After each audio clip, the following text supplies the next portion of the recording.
हरे कृष्णा, राधे राधे। हम सबका प्यारा, बहुत अधिक पुण्य देने वाला कार्तिक महीना शुरू होने वाला है। पुराने ग्रंथों में कार्तिक के महीने को त्योहारों और धार्मिक कार्यों का महीना माना गया है। कार्तिक मास में कार्तिक के स्नान और व्रत का बहुत फल होता है। मनुष्य को सुख देने वाला और पापों का अंत करने वाला, महापुण्य फल देने वाला तथा मनुष्य की हर कामना पूरी करने वाला है। इसका मतलब है कि यह अकेला महीना मनुष्य को धर्म, अर्थ, काम, मोक्ष चारों पुरुषार्थ को देने वाला ये बहुत बड़ी चीज है। इस एक महीने से मतलब अगर इस महीने में हम स्नान करते, दान करते हैं, व्रत पूजन करते हैं तो इस महीने के नियम होते हैं, उन सब का अगर हम पालन करते हैं तो उस वजह से हमारी इस जन्म की इच्छाएं, मतलब जो अभी की हमारी इच्छाएं हैं, हमारा घर बन जाए, हमारे बच्चों का एडमिशन हो जाए, यह भी पूरी होती हैं। साथ ही हमें भगवान की प्रीति, भगवान का प्रेम मिलता है और मोक्ष मिलता है। दोस्तों, इस महीने के महत्व के बारे में स्कंद पुराण, नारद पुराण, पद्म पुराण, इन सभी ग्रंथों में बहुत डिटेल से मिलता है। चलिए दोस्तों, बात कर लेते हैं कार्तिक स्नान की। अब देखो, कार्तिक के महीने का महत्व तो बहुत अच्छे से पता है, तो अब हम सबसे पहले आपको कार्तिक स्नान के विषय में बताते हैं। कार्तिक स्नान होता क्या है, ठीक है। देखो, कार्तिक स्नान का मतलब है कार्तिक के पूरे महीने सुबह जल्दी तारों की छांव में स्नान करके पूजा पाठ, जप आदि करना। अब आपके माइंड में यह प्रश्न आएगा कि नहाते तो हम डेली हैं, परंतु कार्तिक मास में सुबह जल्दी उठकर जप तप करना है। अब मैं देखो आपको जो है इसके लिए थोड़ा सा स्टेप वाइज आइडिया दे रही हूँ कि हमें क्या क्या करना चाहिए। सबसे पहले तो सुबह जल्दी ब्रह्म मुहूर्त में उठें और घर में झाड़ू लगा लें। और कभी भी बासी घर में पूजा नहीं करी जाती है, ठीक है। और घर में झाड़ू लगाकर अगर घर के और सदस्य सो रहे हैं तो उनको रूम्स को छोड़ दें, बेडरूम वगैरह को छोड़ दें, बाकी सब जगह झाड़ू लगा लें। जो किचन हो, मंदिर का एरिया हो, आंगन वगैरह हो, यहाँ पर झाड़ू लगा लें। तो फिर आपने जो रूटीन वर्क होते हैं, लाइक फ्रेश वगैरह हो जाएं और उसके बाद नहाने की तैयारी करें। सबसे अच्छे से नहा ले, धो ले, तैयार हो ले। गंगा नदी या किसी पवित्र नदी का या तालाब में, तीर्थ स्थान में, सरोवर में, कुएं में, और वहां पर स्नान करना। पर अगर नदी पर या कहीं बाहर स्नान करना संभव ना हो तो घर पर ही जब तक तारे दिख रहे हों उसी समय के अंदर अंदर आप शुद्ध जल से स्नान कर लें, ठीक है। अगर घर में स्नान कर रहे हो तो जल में जो है वो थोड़ा सा आप तिल और थोड़ा सा गंगा जल को मिला लें।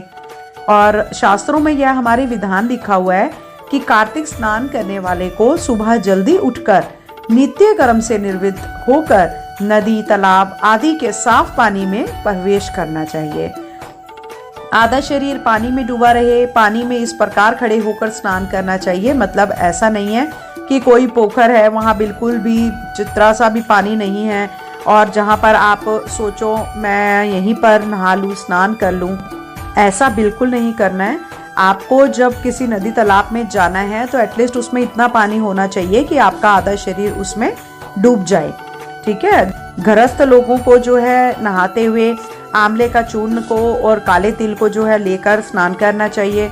जो विधवा और सन्यासी होते हैं उन्हें तुलसी के पौधे की जड़ की जो मिट्टी होती है उसे शरीर पर मलकर स्नान करना चाहिए। और स्नान के बाद शुद्ध कपड़े पहने। शुद्ध कपड़ों का मतलब क्या है, जो पहले के पहने हुए कपड़े ना तो धुले हुए हों और ना ही फ्रेश हों। कहने का मतलब कोरे कपड़े कोशिश करें। अगर नहीं है तो आप धुले हुए कपड़े पहन सकते हैं। कार्तिक स्नान आश्विन पूर्णिमा से शुरू होता है।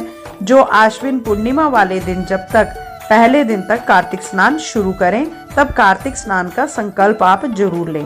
पूजा करने से पहले और भगवान से यह प्रार्थना करते हुए कहें कि मैं कार्तिक स्नान करना चाहती हूँ। हे श्री हरि, आप मुझे हिम्मत दें और मेरे स्नान नियम को निर्विघ्न पूरा करें, ठीक है। क्योंकि जब तक भगवान की इच्छा नहीं होगी, भगवान का आशीर्वाद नहीं होगा, हमारा कोई भी संकल्प पूरा कैसे हो सकता है। सही बात है ना। तो इसके बाद आप पूजा की तैयारी करें। अगर हो सके तो बाहर मंदिर में जाकर पूजा करें, अगर पॉसिबल ना हो तो घर पर ही पूजा करें। घर पर आप अपना मंदिर वगैरह को साफ करके उसके बाद जो आपके सेविच विग्रह होते हैं उनको स्नान करें, उनका श्रृंगार वगैरह करें, ठीक है। अगर सेवा नहीं करते हो तो घर के मंदिर में जो भी फोटो वगैरह रखी हुई है उसी के ऊपर छींटे लगाकर फिर भगवान श्री हरि विष्णु की उपासना करें, उनको याद करें। अब कई लोग पूछते हैं कि हम 4 बजे उठते हैं तो क्या कान्हा जी को भी 4 बजे स्नान करा दें? तो बिल्कुल, कान्हा जी को भी जल्दी ही स्नान करना पसंद करते हैं कान्हा भी। और मान्यता है कि कार्तिक के महीने में पूजा आराधना करके जीवन की सभी समस्याओं से मुक्ति पाई जा सकती है। इसीलिए बहुत जरूरी है आप विधि विधान से भगवान विष्णु का पूजन करें। कार्तिक के मास में भगवान राधा, कृष्ण, पीपल, पतवारी, तुलसी, आंवला, केले के वृक्ष का पूजन जरूर करना चाहिए। सबके सामने दीप प्रज्वलित करना चाहिए।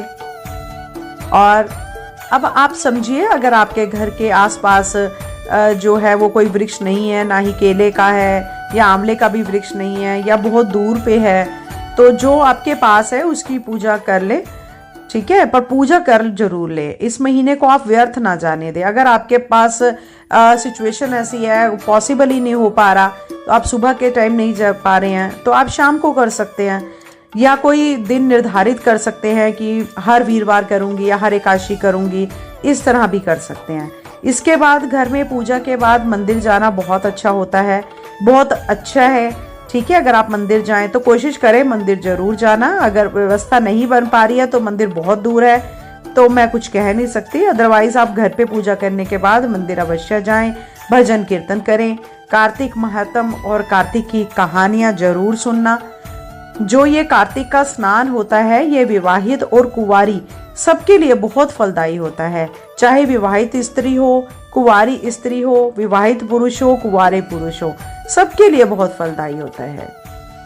इसके अलावा कुछ बातें आपको ध्यान में रखनी है। देखो, कार्तिक में हमें कुछ बातें जो है ध्यान में रखनी वाली ये हैं कि सप्तमी, द्वितीय, नवमी, दशमी, त्रयोदशी और अमावस्या को तिल और आंवले से स्नान आपको नहीं करना है।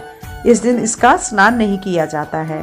कार्तिक स्नान करने वाले को कार्तिक मास में तेल नहीं लगाना चाहिए। कार्तिक के महीने में केवल एक बार नरक चतुर्दशी, जिस दिन कार्तिक कृष्ण चतुर्दशी भी जिसको हम बोलते हैं, उसी दिन आप अपने शरीर पर तेल लगाने की छूट होती है। बाकी पूरे मास में तेल लगाना पूरी तरह से मना है। और कार्तिक मास में ब्रह्मचर्य का पालन अति आवश्यक बताया गया है। इसके अलावा कोई भी पवित्र महीना होता है उसमें आप ब्रह्मचर्य का पालन अवश्य किया करें।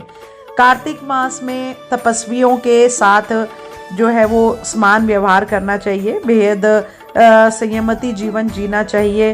क्रोध, निंदा, उपवास या विवाद से हमें बचना चाहिए।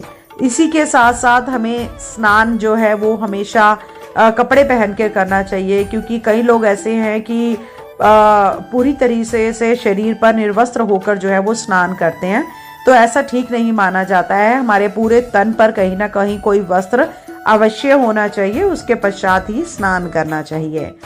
और इसके अलावा जो है वो ज़्यादा से ज़्यादा आपको अपना समय जो दिन का है वो सोने या इधर उधर, जैसे आजकल इंटरनेट का काफ़ी ज़्यादा वो चल पे है, लोग मोबाइल्स में लगे रहते हैं, आपको ये ना करके सिर्फ एक कार्तिक का महीना ही ऐसा महीना है जिसमें आप जितनी पूजा आराधना करेंगे उसका आपको 1000 गुना फल मिलता है। तो आपको जब भी समय मिले तभी आप हरि विष्णु की, हरि प्रभु की चरणों में समर्पित हो जाइए, उनका भजन कीर्तन कीजिए, उनका नाम लीजिए, ज़्यादा से ज़्यादा जप कीजिए। कार्तिक मास में इन नियमों का पालन करने से मनुष्य को मोक्ष मिलता है और जीवन में सुख आता है।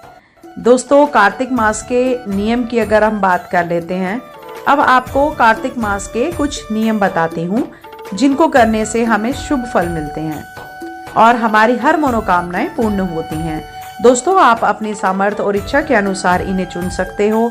यह नियम सभी को करने चाहिए जो कार्तिक स्नान कर रहे हैं, जो कार्तिक के व्रत कर रहे हैं, या फिर जो समझो अगर कोई है जो कार्तिक में स्नान या व्रत नहीं कर रहे, उन्हें भी कार्तिक के नियमों का पालन अवश्य करना चाहिए।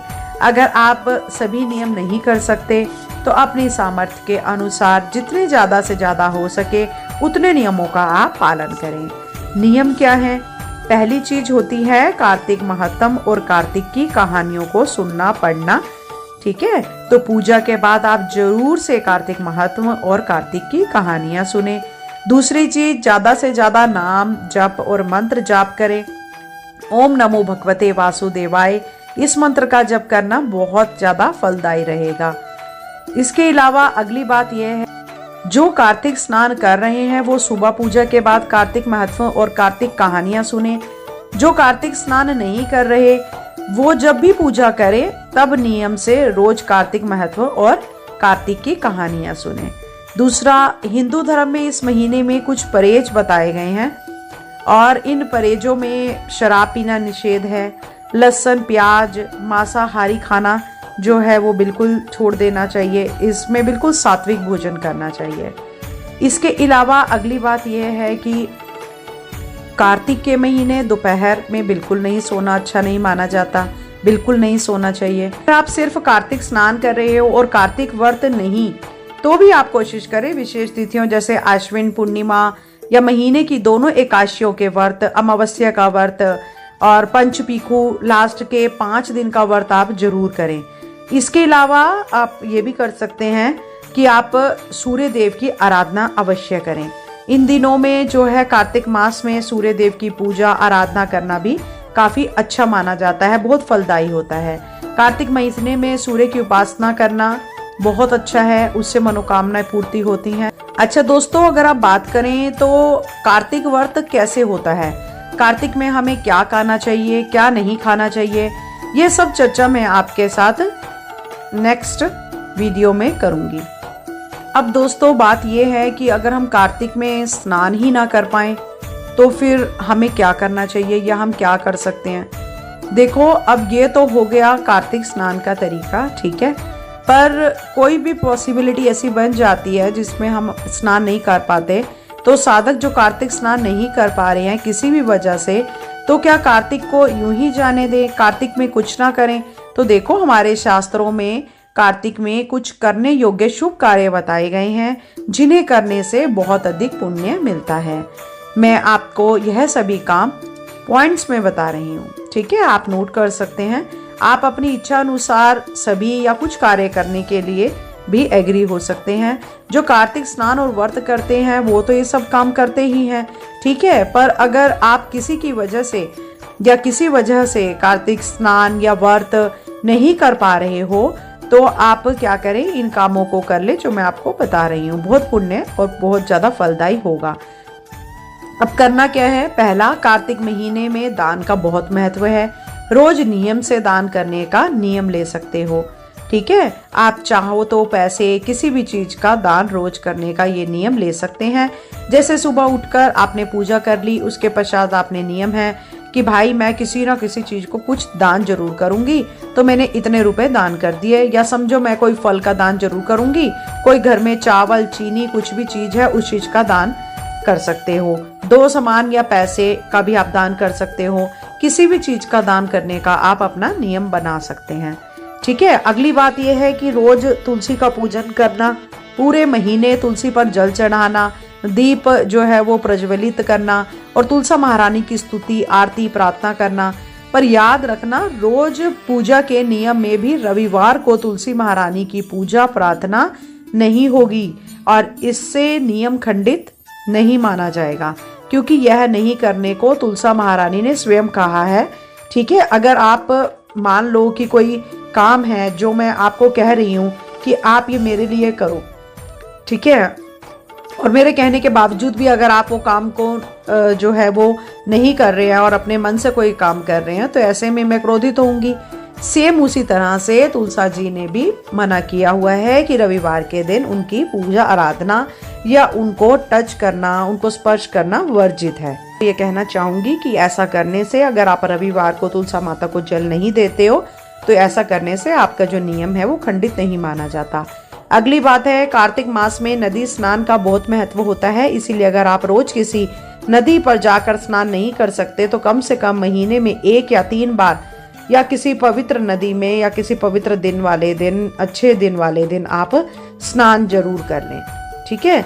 अच्छा, इसके अलावा अगर मैं नियम की बात करूं तो आप नियम में पीपल और आंवले की वृक्ष की पूजा करना, ठीक है। पीपल पूजा में भी आप याद रखना, रविवार को पीपल की पूजा नहीं होती है, तो इससे नियम का खंडन नहीं माना जाता। इसी के साथ साथ रविवार को बहुत याद रखना, रविवार के दिन पीपल पर दरिद्रता का वास होता है। जो गलती से भी रविवार को पीपल पर जल अर्पित कर देता है, दरिद्रता उसके साथ उसके घर पर आ जाती है। अच्छा, अगली बात है कि भगवान विष्णु के साथ इस महीने में माँ लक्ष्मी की आराधना भी जरूर करें। उन्हें लाल गुलाब का फूल या कमल का फूल अर्पित करें। ठीक है, इसी के साथ साथ हमारे घर में उनकी अटूट कृपा होती है, धन बरसता है, माँ लक्ष्मी हम पर प्रसन्न रहती हैं। कार्तिक स्नान का जो समापन होता है, मतलब जो कार्तिक पूर्णिमा का दिन होता है, तो वो बहुत विशेष महत्व का दिन होता है। इस दिन नदियों पर दीपदान का बहुत महत्व है, इसीलिए कार्तिक पूर्णिमा पर किसी पवित्र नदी में दीपदान जरूर करना। उस दिन गंगा स्नान भी उसको कहते हैं। ठीक है, अगर आप इसके अलावा रोज भागवत पढ़ें या सुनने का नियम ले सकते हो। शालिग्राम जी की पूजा सेवा करने का नियम आप ले सकते हो। उन्हें तुलसी दल अर्पित करने का नियम आप ले सकते हो। आप ये नियम ले सकते हैं कि जो शालिग्राम जी का चरणामृत है, आप उससे जो है पूजा आराधना करने के पश्चात उसको ग्रहण करके अपने दिन की शुरुआत करें। सूर्य देव को जल अर्पण करने का नियम आप ले सकते हो। उगते हुए सूरज को जल देने का नियम ले सकते हो। अच्छा, इसमें कार्तिक में हमें एक कहानी मिलती है। जो पूर्व जन्म में जो सत्यभामा जी के पिता थे, वो एक ब्राह्मण थे। वो हमेशा नियमित रूप से सूर्य को जल देते थे, दीप दिखाते थे। कार्तिक मास में हमेशा, मतलब उनका तो खैर पूरे साल का ही नियम था। उसमें क्या हुआ, अगले जन्म में वो सत्यजीत हुए और भगवान श्री कृष्ण के पिता तुले ससुर बने। तो ये बहुत बड़े सौभाग्य की बात है। इसीलिए सभी नियम से सूर्य देव का पूजन करें, यह भी आप नियम अवश्य ले। रोज दीप दान करने का नियम आप ले सकते हैं। कार्तिक मास में बहुत अच्छा होता है अगर आप दीप दान करें। शाम के समय मंदिर, तुलसी के पेड़, नदी, तालाब, पोखर आदि में दीप दान करना, इससे बहुत ही अधिक पुण्य फल की प्राप्ति होती है। दीपदान आप घर के मंदिर में, गौशाला में, चौराहे पर, ठीक है, पितरों के निमित्त या भगवान विष्णु के निमित्त भी दीपदान कर सकते हो। रोज परिक्रमा लगाने का नियम आप ले सकते हो। देव उठनी एकादशी जो एकादशी होती है, लास्ट के 5 दिन उनमें जो सभी मंदिरों में प्रभात फेरी लगाई जाती है, तो उनमें आप भाग ले, बहुत अच्छा होता है। इसके अलावा आप गंगा, पुष्कर आदि किसी भी तीर्थ में कार्तिक माह में एक बार स्नान जरूर कर लेना। जरूर करोगे तो अच्छा रहेगा। देखिए, इसके अलावा भागवत महापुराण का पाठ करना, रामायण पढ़ने का नियम लेना, गायत्री मंत्र का भी आप रोज जाप कर सकते हैं। ब्राह्मण भोज, गाय का दान, तुलसी दान, आंवले का दान, अन्न का दान, ये महादान होते हैं। कार्तिक में कुछ ना कुछ तो जरूर दान कर देना। कार्तिक के पवित्र महीने में मंदिर और नदी के घाटों की सफाई करना, व्यक्ति अगले जन्म में बहुत धनवान और सुखी होता है। ऐसे धर्मात्मा व्यक्ति को देवता भी आदर करते हैं और वो लोक परलोक में सम्मान प्राप्त करता है। देवी सत्यभामा श्री कृष्ण ने बताया था कि पूर्व जन्म में कार्तिक महीने में मंदिर की सफाई करने की वजह से ही उनके पास इतना अधिक धन संपदा का सुख है। अब ये नियम मैंने कुछ बताए हैं, जो इन नियमों का पालन, और बहुत ही आसान नियम है, ऐसा नहीं है कि बहुत टफ नियम है, ये आप कर नहीं पाएंगे। आप सारे नियमों का पालन नहीं भी कर सकते तो उसमें से कुछ अपने नियम जो आपके समर्थ के अनुसार है वो आप अवश्य करें। इसके अलावा मेरे को कमेंट करके आप बताएंगे कि तुलसी जी की पूजा या सूर्य की पूजा, कोई स्पेशल नियम जो भी आप करना चाहते हैं वो मेरे को कमेंट बॉक्स में जरूर बताइएगा। अब कुछ लोगों के प्रश्न मुझे यह अवश्य आएंगे कि हम सूर्य देव की पूजा या तुलसी माता की तो जरूर करते हैं। देखिए दोस्तों, जब हम किसी चीज़ का नियम लेते हैं तो दुनिया चाहे इधर से उधर हो जाए, कहीं आपको ट्रैवलिंग करना पड़ जाए या आपके दिनचर्या में किसी तरह का कोई बदलाव आ जाए, तो भी आपको वो नियम नहीं तोड़ने होते हैं। अगर आप ऐसा नहीं करते हो, तुलसी माता की पूजा नहीं कर रहे हो, कहीं ट्रैवलिंग में चले गए हो, या आपकी को आज जल्दी जागने का मन नहीं है, सोने का मन है, लेट उठने का मन है, तो वो आपके नियमों का खंडन माना जाएगा। इसीलिए दोस्तों, अगर आप कोई नियम लेते हैं तो आपको वो पूरा करना ही होता है। अब अगला प्रश्न यह माइंड में आता है भक्तों कि कार्तिक महत्व और कार्तिक की कहानियां हमें क्यों सुननी चाहिए। देखो, पुराणों में भगवान नारायण ने ब्रह्मा जी को और ब्रह्मा जी ने नारद जी को और नारद जी ने महाराज पृथु को कार्तिक मास के सर्वगुण संपन्न महत्व के संदर्भ में बतलाया था। हर किसी को नियम से कार्तिक महत्तम जरूर सुनना चाहिए। साथ ही लोकाचार की जो कहानियां हैं कार्तिक की, उसे भी साधक को जरूर सुनना चाहिए। कार्तिक महत्व सुनने से हमें ज्ञान मिलता है और इसके अलावा हमें प्रेरणा भी मिलती है। इसके साथ ही हमारा आज का जो टॉपिक था वो इतना ही था। मैं अब आपको विदा देती हूँ। मैं आशा करती हूँ कि मेरे द्वारा बताए गए कार्तिक मास के नियम आपको पसंद आए होंगे। ये वीडियो आपके लिए उपयोगी होगी। अगर आपको अच्छी लगी हो तो कृपया करके वीडियो को लाइक और शेयर करें। और अगर आप मेरी वीडियो पे नए हैं और अगर आप मेरे चैनल पे नए हैं तो कृपया करके सब्सक्राइब अवश्य करें। चलिए दोस्तों, जल्द मिलते हैं नई वीडियो नई जानकारी के साथ। जब तक के लिए धन्यवाद।